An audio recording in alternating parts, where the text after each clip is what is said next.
নমস্কাৰ বন্ধুসকল, আজি মই আপোনালোকলৈ লৈ আহিছোঁ এটা সঁচা বিহুবৰৰ কাহিনী। আৰু এই কাহিনীটো মোক শ্বেয়াৰ কৰিছে এজন ফেচবুক ফ্ৰেণ্ড, যাৰ নাম হ'ল কৌশিক কুৰ্মী।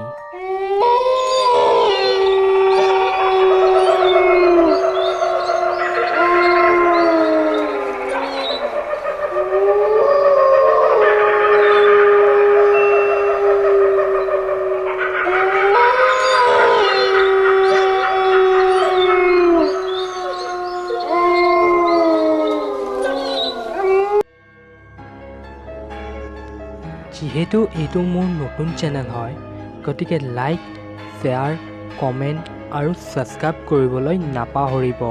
আৰু আপোনালোকে এনেকুৱা কাহিনীবোৰ অতি সোনকালে পাবলৈ হ'লে কাষতে থকা বেল আইকনটো প্ৰেছ কৰি দিব।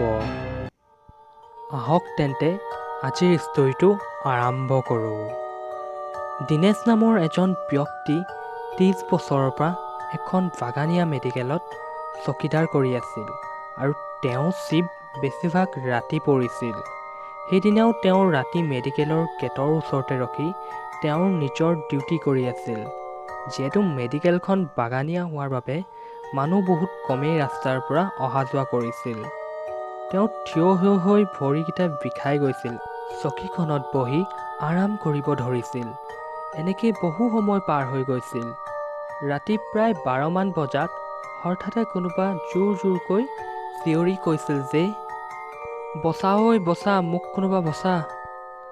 দিনেশে নিজৰ চকীখনত বহি টোপনিয়ে গৈছিল, কিন্তু তেওঁৰ কাণত এই মাতষাৰ পৰাৰ পিছত তেওঁ খকাখুন্দাকৈ উঠি গেটৰ বাহিৰৰ ফালে চাবলৈ ধৰিলে।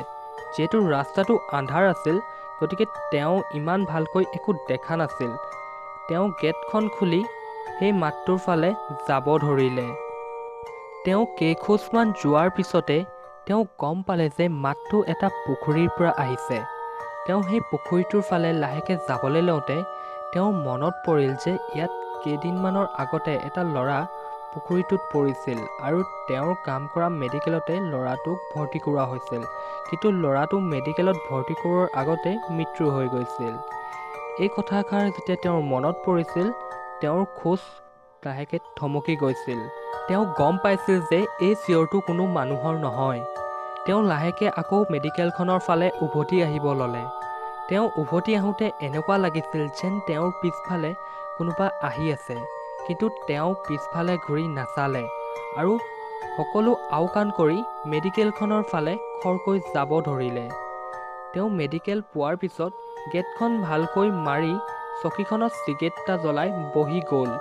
কিন্তু হঠাতে তেওঁক বোধ হ'ল যেন গেটখন কোনোবা খুলি ভিতৰলৈ আহিছে, কিন্তু তেওঁ চাওঁতে তাত কাকো নেদেখিলে।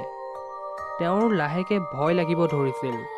তেতিয়াই তেওঁৰ পিছফালৰ পৰা কোনোবা যেন ক'লে, তই মোক নবচোৱাকে ঘূৰি আহিলি ন? তেওঁ তেতিয়া লগালগ নিজৰ পিছফাললৈ চালে, কিন্তু পিছফালে কোনো নাছিল। আৰু তেওঁ ভয়ে ভয়ে কৈছিল, কোন হয় তুমি? কোন হয়? কোন হয়? ওচৰলৈ আহা, কোন হয়? তেতিয়াই তাৰ বোধ হ'ল যেন কোনোবাই লাঠি এডাল লৈ তাৰ আগফালে গেটখনত টকটকাই আছে। কিন্তু যেতিয়া সি আগফালে চালে, সেই লাঠিডাল নিজে নিজে গেটখনত টকটকাই আছিল। সি বহুত ভয় খালে, আৰু সি দৌৰ মাৰি মেডিকেলৰ ভিতৰ পালেগৈ।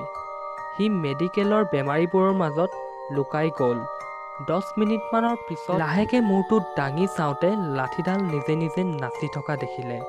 সি সেই দৃশ্যটো দেখি অচেতন হৈ গ'ল আৰু তাতে পৰি থাকিল।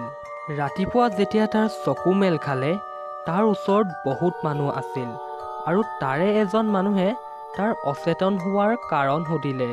সি সকলো কথা খুলি ক'লে, আৰু তাৰ পিছত সকলোৱে দিনেশক ঘৰলৈ লৈ গ'ল। ঘৰত পত্নীয়ে সকলো কথা গম পাই দিনেশৰ হাতত এডাল কলা ৰছী বান্ধি দিলে, আৰু সেই ৰছীডাল দিনেশৰ হাতৰ পৰা নুখুলিব ক'লে। তাৰ পিছৰ পৰা সকলো ভাল হৈ গ'ল। সেই আত্মাটোৱেও দিনেশক আমনি নকৰা হ'ল। আজিৰ কাহিনীটো ইমানেই বন্ধুসকল। কাহিনীটো কেনেকুৱা লাগিছে কমেণ্ট কৰি ক'ব। আৰু আপোনালোকৰ মাজতো যদি এনেকুৱা কাহিনী আছে তেন্তে মোক হোৱাটছআপত শ্বেয়াৰ কৰিব। মোৰ হোৱাটছআপ নাম্বাৰ হ'ল 6002774397। আকৌ নতুন ষ্টৰী এটালৈ আপোনালোকৰ মাজলৈ অতি সোনকালে আহিম। তেতিয়ালৈকে বাই বন্ধুসকল।